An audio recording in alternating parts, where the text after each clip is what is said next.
Día 35. Aquí comienza una comprensión más profunda.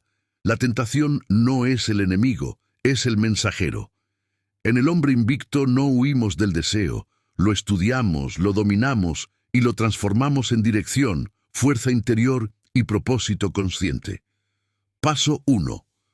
La tentación como espejo del dominio interno. Lo que más te tienta no es casualidad. Es un reflejo preciso de aquello que aún gobierna tu sistema interno. Desde una perspectiva psicológica profunda, la tentación funciona como un indicador de dependencia. Señala dónde tu voluntad se debilita y dónde tu sistema dopaminérgico ha sido entrenado para buscar gratificación inmediata. No se trata de moral, sino de neuroeconomía del deseo. Cuando un hombre siente un impulso constante hacia la pornografía, la validación femenina, el sexo compulsivo o la fantasía escapista, no está fallando como hombre. Está revelando que su energía vital ha sido condicionada a fluir hacia estímulos fáciles en lugar de metas exigentes. La tentación es una fuga de energía mal dirigida, no un pecado metafísico. Desde el estoicismo, Epicteto afirmaba que no controlamos los estímulos externos, pero sí el juicio que hacemos sobre ellos. La tentación, entonces, no es la imagen, el cuerpo o la fantasía. Es el significado interno que le atribuyes. Allí reside el dominio. El hombre débil no es el que siente deseo, sino el que no lo comprende. A nivel antropológico, las sociedades tradicionales entendían el deseo masculino como una fuerza sagrada que debía ser canalizada hacia la caza, la construcción, la guerra, la creación de orden. El hombre moderno, privado de ritos de paso y propósito trascendente, redirige esa energía hacia el placer pasivo, no porque sea perverso, sino porque está desorientado. Aquí surge una verdad incómoda. Aquello que más te excita suele ser aquello que más te gobierna. Aquello que más te gobierna define el límite de tu libertad.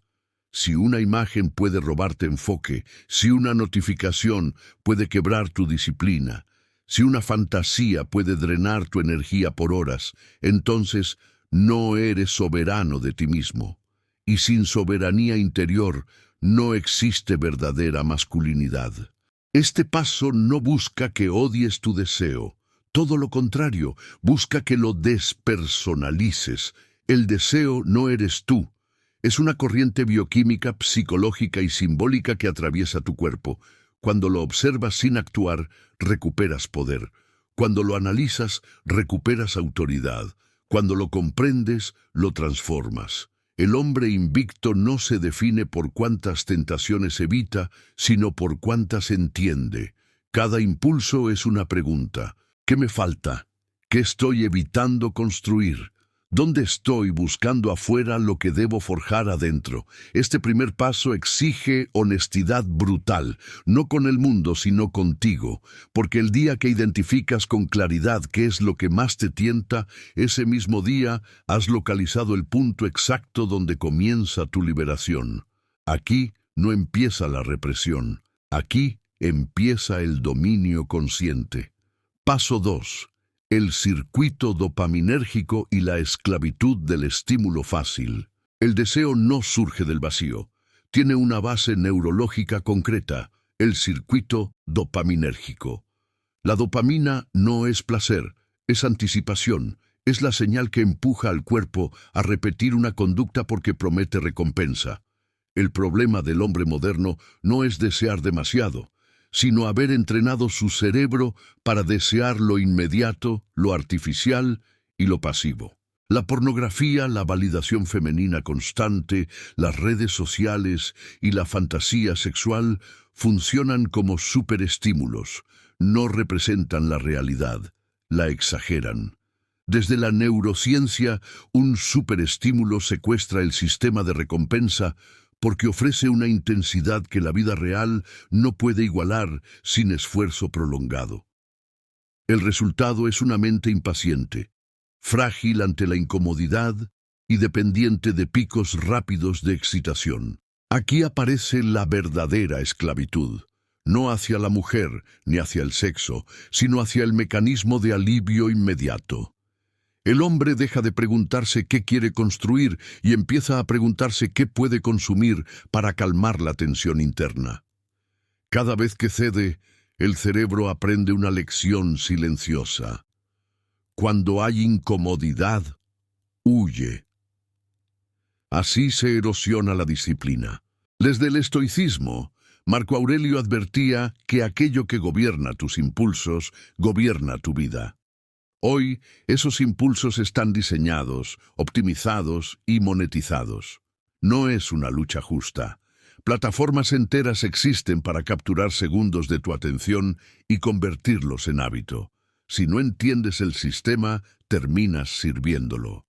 A nivel psicológico, este condicionamiento genera 3 consecuencias profundas. Disminución del umbral de satisfacción, lo simple ya no basta. Fragmentación del enfoque, la mente salta de estímulo en estímulo.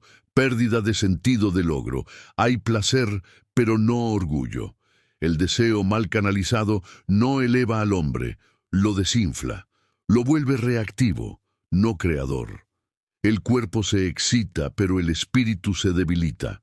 Por eso tantos hombres sienten cansancio existencial, incluso cuando no les falta nada. La solución no es la supresión violenta del estímulo, sino la reeducación del sistema de recompensa. Cuando un hombre retrasa la gratificación, cuando soporta la incomodidad sin huir, cuando dirige su energía hacia entrenamiento, estudio, trabajo profundo o creación, el cerebro comienza a asociar la dopamina con progreso real, no con escape. Este proceso no es rápido ni glamoroso. Requiere repetición, silencio y constancia, pero ocurre algo decisivo. La tentación pierde intensidad, no porque desaparezca, sino porque deja de ser la fuente principal de recompensa. El hombre ya no necesita el estímulo fácil. Ha aprendido a generar dopamina desde la acción con propósito. Aquí se forja una diferencia radical.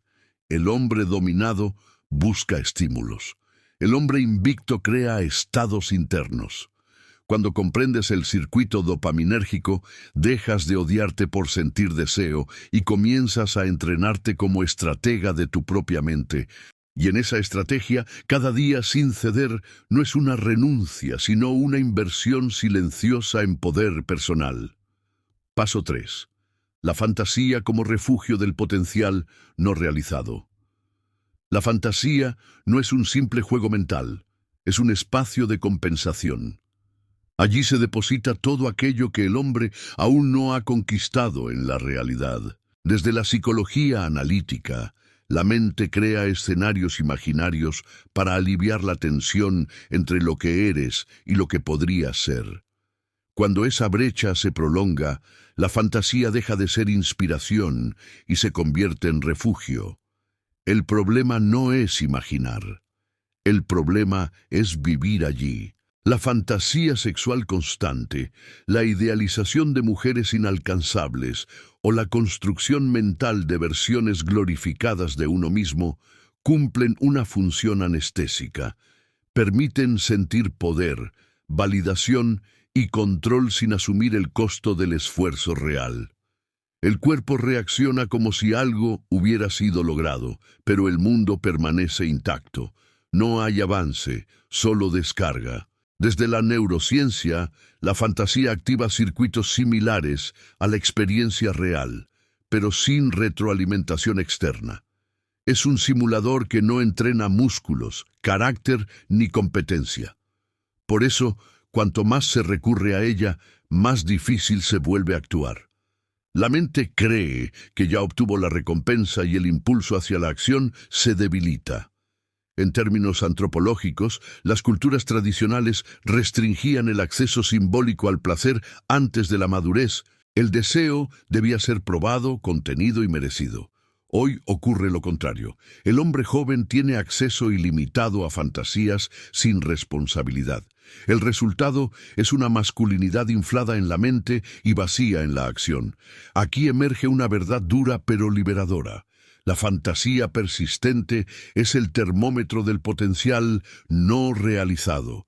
Donde más imaginas, menos estás construyendo. Donde más te excitas mentalmente, menos estás encarnando tu poder en el cuerpo y en el mundo. El estoicismo no condena la imaginación, pero exige que esté subordinada a la razón y al deber. Séneca advertía que sufrir por adelantado en la mente es desperdiciar energía vital. Fantasear no solo adelanta placer, también adelanta agotamiento. La mente se cansa de vivir batallas que el cuerpo nunca libra. El hombre invicto aprende a usar la fantasía como señal, no como destino. Cada imagen recurrente es una pregunta. ¿Qué deseo de mí mismo aún no me atrevo a exigir? ¿Qué identidad estoy viviendo solo en la cabeza? Cuando surge la fantasía, no se la combate con represión, sino con encarnación. Si imaginas poder, entrena fuerza. Si imaginas respeto, construye competencia. Si imaginas intimidad, desarrolla presencia y carácter. La energía que iba a la mente debe bajar al cuerpo y a la acción. Este desplazamiento marca un punto de quiebre. La fantasía pierde su atractivo cuando la realidad empieza a volverse más exigente y más satisfactoria. No porque sea cómoda, sino porque es real. La realidad ofrece fricción, riesgo y consecuencia. Y eso es exactamente lo que forja al hombre. Cuando dejas de escapar hacia la fantasía, ocurre algo decisivo. El deseo deja de dispersarse y comienza a concentrarse, y un deseo concentrado, dirigido y encarnado no es debilidad, es combustible puro para la transformación masculina. Paso 4. La atención como recurso sagrado y campo de batalla. La atención no es un detalle menor, es el recurso más valioso del hombre moderno. Donde colocas tu atención, colocas tu energía, y donde colocas tu energía, construyes tu identidad. La tentación no solo busca placer, busca capturar atención. Por eso, antes de dominar el deseo, un hombre debe recuperar la soberanía sobre su foco mental. Desde la psicología cognitiva, la atención funciona como un filtro activo de la realidad. No percibes el mundo tal como es, sino tal como tu atención lo permite. Cuando este filtro está fragmentado por estímulos constantes, imágenes, notificaciones, cuerpos, comparaciones, la mente pierde profundidad, se vuelve superficial, reactiva, incapaz de sostener pensamiento prolongado o acción disciplinada. Aquí surge una distinción crucial. El placer toma segundos. El dominio requiere presencia sostenida. La cultura actual ha entrenado al hombre para dispersarse. Saltar de estímulo en estímulo da la ilusión de libertad, pero en realidad genera dependencia. Cada interrupción debilita la capacidad de elegir conscientemente. Con el tiempo, el hombre ya no decide a qué prestar atención, responde automáticamente a lo que más grita. Desde una perspectiva estoica, la atención es una forma de virtud. Marco Aurelio insistía en que la mente debía mantenerse en guardia, no por paranoia, sino por dignidad. Un hombre que no cuida su atención permite que cualquier imagen, pensamiento o impulso lo invada. Eso no es apertura, es indefensión interior. A nivel neurobiológico, la atención sostenida fortalece la corteza prefrontal, responsable de la autorregulación, la planificación y la toma de decisiones. Cada vez que resistes la tentación de mirar, de reaccionar, de consumir estímulo innecesario, estás entrenando literalmente la estructura del dominio interno. No es teoría, es plasticidad cerebral aplicada a la masculinidad. La atención también tiene una dimensión espiritual. Aquello a lo que prestas atención se vuelve significativo. Si tu foco está secuestrado por cuerpos, fantasías y validación externa, tu mundo interno se empobrece. No hay espacio para preguntas profundas, visión a largo plazo, ni propósito. El ruido constante expulsa al sentido. El hombre invicto comprende que proteger su atención no es aislamiento, sino priorización. No todo merece entrada a su mente. No todo estímulo es digno de su energía. Esta selección consciente es un acto de respeto hacia sí mismo. Cuando la tentación aparece, no se la enfrenta con fuerza bruta, sino con reorientación del foco. No se trata de mirar fijamente al impulso y resistirlo, sino de mover la atención hacia una tarea, un entrenamiento, una lectura, una respiración profunda. La atención es móvil. Quien aprende a dirigirla, gobierna el deseo. Con el tiempo, ocurre una transformación silenciosa. La mente deja de buscar estímulos externos porque ha aprendido a habitar el presente con profundidad. La calma se vuelve más atractiva que la excitación. El enfoque supera al impulso. En ese punto, la atención deja de ser un campo de batalla y se convierte en un territorio recuperado. Y un hombre que recupera su atención recupera algo aún más valioso: la capacidad de elegir quién quiere ser, momento a momento. Paso 5. El deseo como energía bruta que exige dirección. El deseo masculino es una fuerza primaria, no es delicado, no es racional y no pide permiso. Surge del cuerpo como impulso vital, como empuje hacia la expansión, la conquista y la creación. El error moderno ha sido interpretar esta fuerza como algo que debe ser eliminado o indulgido sin criterio. Ambas posturas conducen a la misma derrota: pérdida de dirección.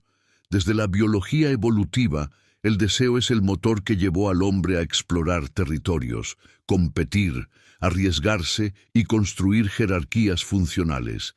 Sin deseo, no hay progreso. Sin control, hay caos. El problema no es sentirlo con intensidad, sino no saber hacia dónde apuntarlo. Cuando el deseo carece de dirección, busca la salida más cercana: placer, descarga, distracción. No porque sea malo, sino porque es lo único disponible. La energía no desaparece, se desperdicia. Como un río sin cauce, inunda zonas improductivas y deja otras secas. Desde la psicología profunda, el deseo reprimido se deforma y el deseo indulgido se debilita. Solo el deseo canalizado se vuelve poder. Aquí se rompe una creencia común: dominar el deseo no significa reducirlo, sino afilarlo, convertirlo en herramienta. El estoicismo entendía esta dinámica con claridad. La apatía no era ausencia de deseo, sino ausencia de esclavitud hacia él. El hombre virtuoso no era el que no sentía impulsos, sino el que podía utilizarlos al servicio de un fin superior. La templanza no es frialdad, es gobierno. En términos prácticos, dirigir el deseo implica establecer objetivos que estén a la altura de tu energía. Metas pequeñas no absorben grandes impulsos. Por eso tantos hombres recaen. Su deseo es intenso, pero su visión es mediocre. El cuerpo pide grandeza y la mente ofrece comodidad. Cuando el deseo se orienta hacia el entrenamiento físico, el estudio profundo, la construcción de proyectos, la disciplina diaria, ocurre una alquimia interna. La excitación se transforma en determinación, la ansiedad en empuje, la tensión sexual en presencia firme. El hombre deja de sentirse perseguido por sus impulsos y comienza a montarlos como fuerza motriz. A nivel fisiológico, esta canalización modifica la relación con la testosterona y el estrés. La energía sexual no descargada automáticamente se traduce en mayor agresividad controlada, enfoque y resistencia. No agresión destructiva, sino intensidad funcional. El deseo dirigido también redefine la relación con la mujer. Deja de ser objeto de consumo o validación y se convierte en complemento, no en centro. El hombre ya no necesita perseguir para sentirse vivo, porque su vida ya está en expansión.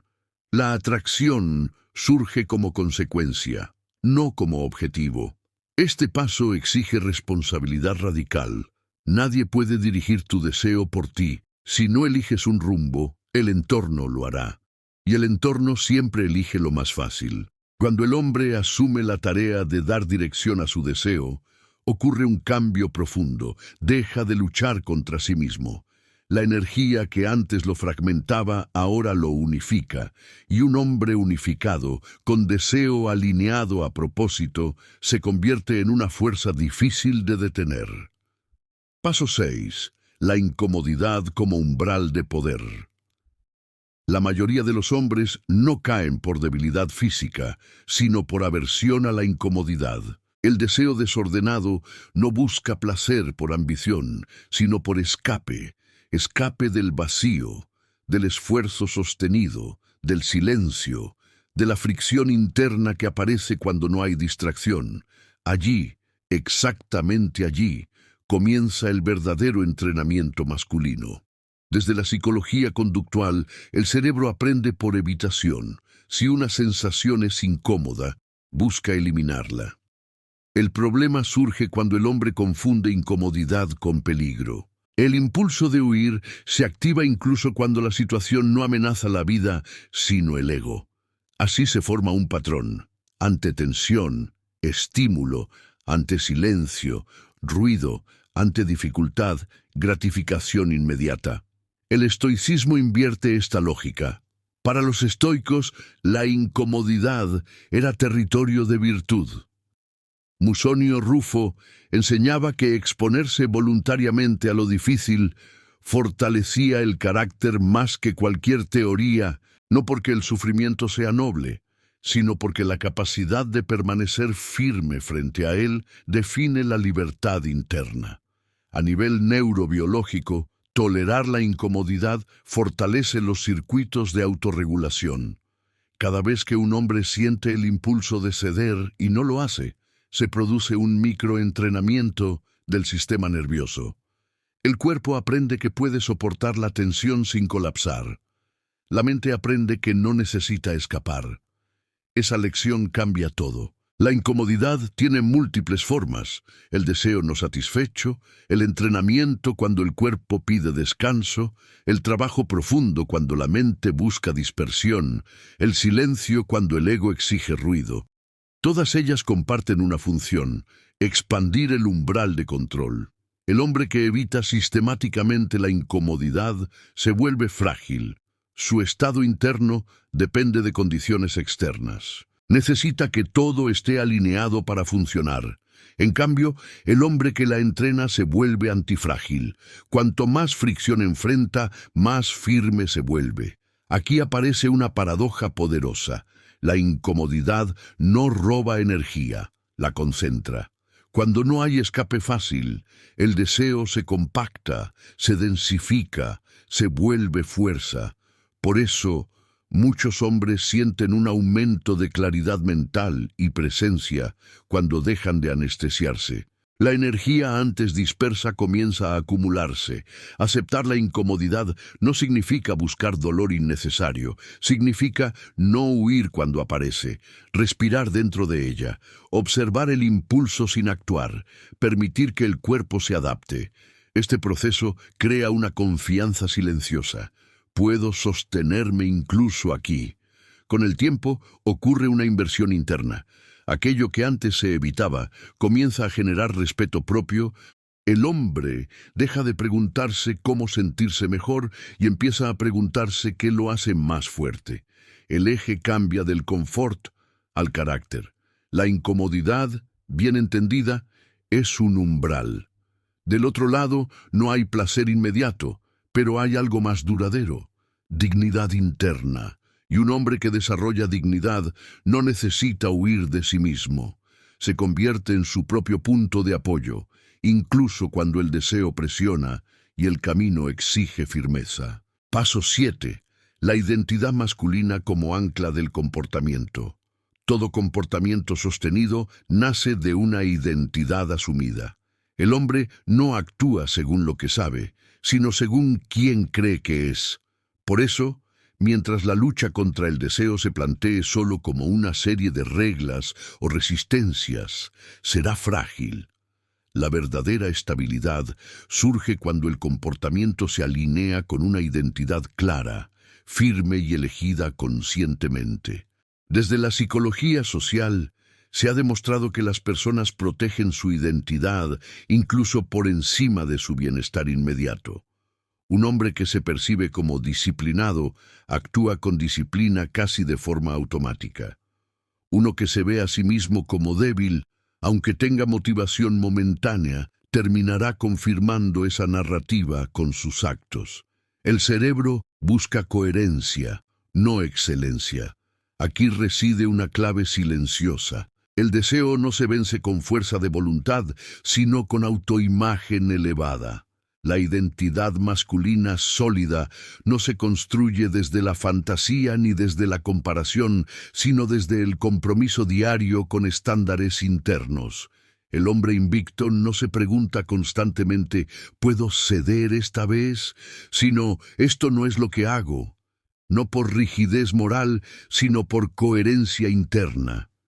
El estoicismo enfatizaba este punto con claridad. Epicteto hablaba del rol que cada hombre decide encarnar. Una vez elegido, cada acción debe honrarlo, no como una actuación externa, sino como una práctica constante de carácter. El hombre no se disciplina para verse fuerte, sino porque ha decidido serlo. A nivel neurológico, la identidad funciona como un atajo cognitivo, reduce el desgaste mental. En lugar de debatir cada impulso, el sistema interno responde desde una regla implícita. No soy ese tipo de hombre. Esta respuesta ahorra energía, aumenta consistencia y debilita la tentación antes de que escale. La identidad también redefine la relación con el deseo sexual. Deja de ser una amenaza y se convierte en atributo integrado. El hombre no se siente culpable por desear ni obligado a actuar. Reconoce el impulso como parte de su naturaleza, pero no como su centro. Su centro es el propósito, la misión, el estándar. Construir esta identidad exige lenguaje interno preciso. Las palabras que un hombre usa para definirse moldean su conducta. Decirse «estoy intentando cambiar» mantiene la puerta abierta al retroceso. Decirse «soy un hombre que se gobierna» establece una línea clara. El cerebro obedece a la definición más fuerte. La identidad masculina también requiere rituales de confirmación. Acciones repetidas que refuercen la narrativa, entrenar incluso sin ganas, cumplir la palabra dada, sostener el silencio cuando sería más fácil ceder, avanzar en objetivos invisibles para otros. Cada acto es un voto a favor de la identidad elegida. Con el tiempo ocurre una transformación profunda. El deseo deja de negociar, no porque desaparezca, sino porque no encuentra grietas. La identidad se vuelve una estructura sólida que contiene la energía sin reprimirla. Un hombre con identidad clara no vive en guerra interna, vive en alineación. Y cuando identidad, deseo y acción apuntan en la misma dirección, la tentación pierde su poder desestabilizador. Ya no amenaza, ya no seduce, solo pasa y sigue de largo. Paso 8. La sublimación del deseo como acto de creación. El nivel más alto de dominio masculino no consiste en resistir el deseo, sino en transmutarlo. Cuando el deseo deja de buscar salida en la descarga y encuentra cauce en la creación, ocurre una sublimación. Este concepto, desarrollado en la psicología profunda, describe el proceso mediante el cual una energía primaria se transforma en producción cultural, disciplina, visión y obra. El deseo sexual es una de las fuerzas más potentes del organismo humano.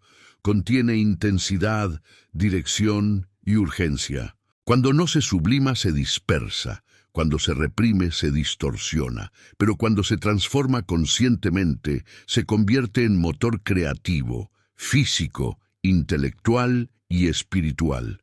Desde la neurociencia, esta transmutación no es mística. La activación fisiológica del deseo, aumento de energía, enfoque, sensibilidad, puede redirigirse hacia tareas complejas que exigen concentración y persistencia. El cuerpo ya está encendido. La pregunta es, ¿qué fuego vas a alimentar? Históricamente, los grandes constructores, filósofos, guerreros y artistas entendieron esta dinámica de forma intuitiva. No hablaban de retención como negación, sino como acumulación estratégica. La energía no se desperdiciaba en gratificaciones efímeras. Se reservaba para empresas que trascendían al individuo. La sublimación exige conciencia en el momento crítico. Cuando el deseo aparece, el hombre entrenado no lo sigue ni lo combate, lo redirecciona, cambia de postura corporal, respira profundo, se mueve, escribe, entrena, crea. La energía busca salida y se le ofrece una salida superior. Este proceso redefine la relación con el tiempo. El placer inmediato ofrece alivio rápido y vacío posterior. La creación ofrece fricción inicial y satisfacción acumulativa. El hombre que aprende a elegir la segunda desarrolla paciencia, profundidad y orgullo silencioso. Ya no vive para descargarse, vive para construir.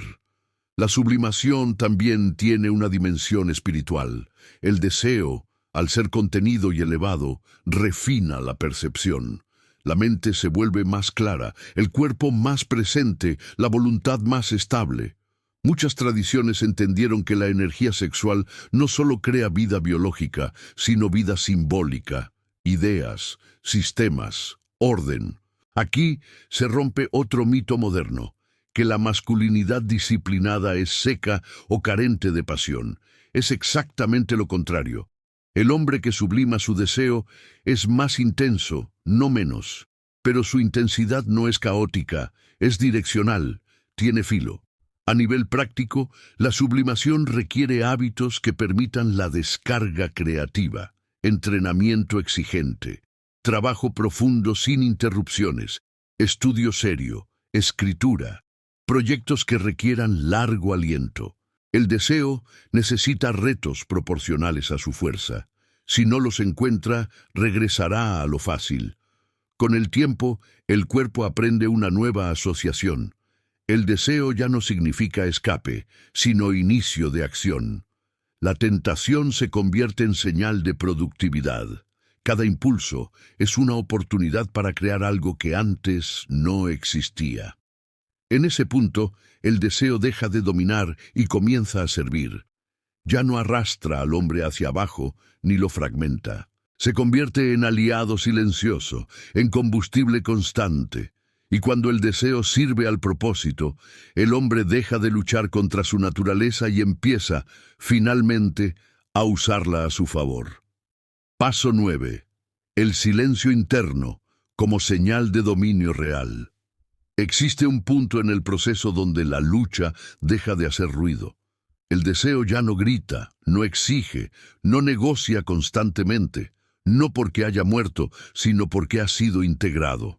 Ese estado se reconoce por el silencio interno, una calma firme, estable, que no depende de estímulos externos. Este silencio no es vacío, es orden. Desde la psicología de la autorregulación, el ruido mental es síntoma de conflicto interno. Cuando una parte de la mente empuja y otra resiste, surge fricción constante.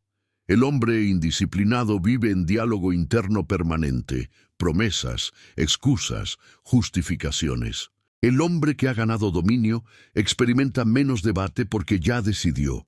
El estoicismo valoraba profundamente esta condición.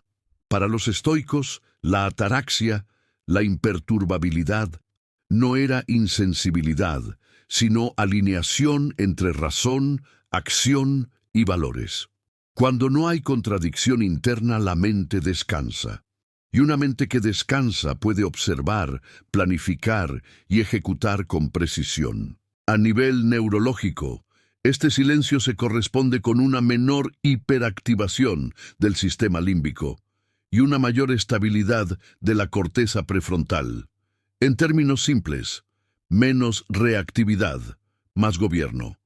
El cuerpo sigue sintiendo, pero la mente no se desborda. Este estado revela una verdad profunda. El dominio real no es tensión constante, sino economía de esfuerzo. El hombre inmaduro necesita vigilarse todo el tiempo. El hombre disciplinado confía en su estructura interna no porque sea perfecto, sino porque es coherente. El silencio interno también transforma la relación con la tentación. Ya no se percibe como amenaza ni como premio prohibido. Se reconoce como un fenómeno pasajero. Llega, se manifiesta, se va, no deja residuos emocionales, no genera culpa ni euforia, simplemente no ocupa el centro. Aquí ocurre algo decisivo para la vida del hombre, se libera espacio mental. Sin ruido interno, emerge claridad. La energía antes gastada en conflicto se redirige hacia visión estratégica, creatividad profunda y presencia real. El hombre comienza a pensar en términos de años, no de impulsos momentáneos. Este silencio no se alcanza evitando el mundo, sino ordenando la relación con uno mismo. No depende de aislamiento, sino de estructura. Rutinas claras, estándares firmes, objetivos definidos y descanso consciente. El caos interno se disuelve cuando la vida externa tiene dirección. El hombre que alcanza este estado se vuelve menos reactivo ante provocaciones, más selectivo con su atención y más sobrio en sus emociones. No necesita demostrar control, lo irradia. Su presencia se vuelve pesada, estable, confiable. Otros lo perciben, aunque no sepan explicarlo. Este paso marca una frontera invisible. Antes, el deseo marcaba el ritmo. Ahora, el ritmo lo marca el propósito. El cuerpo sigue vivo, la energía sigue fluyendo, pero ya no gobierna desde la urgencia. El silencio interno no es el final del camino, pero sí una señal inequívoca. El hombre ha dejado de ser arrastrado por sus impulsos y ha comenzado a habitar su poder con calma. Y esa calma es una de las formas más altas de fuerza masculina. Paso 10. La responsabilidad radical como expresión final de la masculinidad. La culminación del dominio masculino no es el control del deseo en sí mismo, sino la responsabilidad radical sobre la propia vida. Cuando un hombre asume que todo lo que piensa, siente y hace es, en última instancia, su responsabilidad, deja de buscar culpables externos y excusas internas. Aquí, el deseo ya no es problema, es materia prima bajo su custodia. La responsabilidad radical implica comprender que nadie vendrá a rescatarte de tus impulsos, de tu confusión o de tu dispersión. No es una carga, es una liberación, porque si todo depende de ti, entonces todo puede cambiar por ti. Este es el punto donde la masculinidad deja de ser reacción y se convierte en causa. Desde la filosofía estoica, esta postura se resume en una idea central. Vive como si cada acción fuera una declaración sobre quién eres. No ante el mundo, sino ante tu conciencia. El hombre responsable no actúa bien para ser visto, sino porque sabe que no puede engañarse a sí mismo sin pagar un precio interno. A nivel psicológico, asumir responsabilidad total elimina la victimización, que es uno de los mayores drenajes de energía. El hombre deja de decir «esto me pasa» y empieza a decir «esto lo estoy permitiendo». Ese cambio de lenguaje transforma la relación con el deseo, con el tiempo y con el futuro. Donde hay responsabilidad, hay poder de intervención. La responsabilidad radical también redefine la libertad. No es hacer lo que se quiere, sino responder por lo que se elige. El hombre libre no es el que sigue cada impulso, sino el que puede sostener las consecuencias de sus decisiones sin romperse. Esa capacidad genera respeto propio, y el respeto propio genera estabilidad. En este nivel, la disciplina ya no se siente como esfuerzo, se siente como coherencia. El hombre hace lo que debe hacerse porque entiende que su vida es una obra en construcción constante. Cada día aporta o resta. Cada decisión suma o erosiona. No hay neutralidad. Este paso convierte al deseo en aliado definitivo. Ya no distrae ni desordena. Empuja hacia la acción correcta porque existe un marco claro. Propósito, valores, visión. El hombre no se pregunta qué evitar, sino qué construir hoy. Cuando la responsabilidad se asume plenamente, aparece una tranquilidad profunda, no porque todo sea fácil, sino porque todo es propio. El hombre deja de huir de sí mismo, se vuelve confiable para él y para otros, y esa confiabilidad es una de las formas más raras y poderosas de la masculinidad actual. Si has llegado hasta aquí, entiéndelo bien.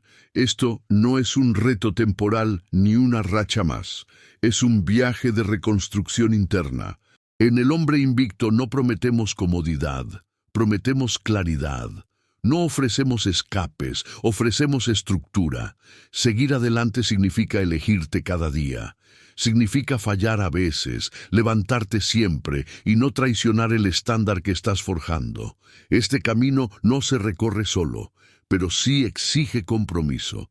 Si este mensaje resonó contigo, suscríbete. Mantente en el camino y camina junto a otros hombres que ya no quieren vivir dominados por el impulso, sino guiados por propósito. Esto no termina aquí. Aquí es donde empieza el hombre que decide no rendirse jamás.